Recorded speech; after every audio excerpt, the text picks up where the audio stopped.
वज़ीर आज़म शहबाज शरीफ ने कहा है कि 9 मई के शरपसंदों और दहशतगर्दों में कोई फ़र्क नहीं, लिहाजा इन्हें सज़ा ज़रूर मिलेगी।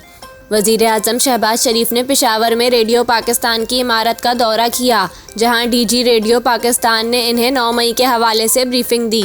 इस मौके पर तकरीब से खिताब में वज़ीर आज़म ने कहा कि रेडियो पाकिस्तान पेशावर की इसी इमारत से 14 अगस्त 1947 को आज़ादी की सदाएं बुलंद हुईं और मुमलिकत खुदादाद की आज़ादी का ऐलान किया। वज़ीर आज़म शहबाज शरीफ ने कहा कि 9 और 10 मई को दिलखराश वाक़यात ने पाकिस्तानी अवाम को रंजीदा किया। तारीख़ी और कौमी विरसे को जला देना कहाँ की हुब्बुल वतनी है। चाक़ी की यादगार को भी राख बना दिया गया।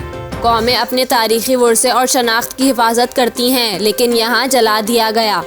उन्होंने कहा कि 100 साल के रिकॉर्ड और तारीख़ी विरसे को तबाह कर दिया गया। जिन्होंने ये शर्मनाक काम किया है, इनमें और दुश्मनों में कोई फ़र्क नहीं। 9 मई के शरपसंदों और दहशतगर्दों में कोई फ़र्क नहीं।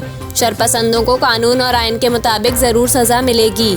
इस मौके पर वज़ीर आज़म ने रेडियो पाकिस्तान की इमारत की मुरम्मत का काम फ़ौरी शुरू कराने की हिदायत की और मुलाजमीन की तनख्वाहों की फ़ौरी अदायगी का भी ऐलान किया।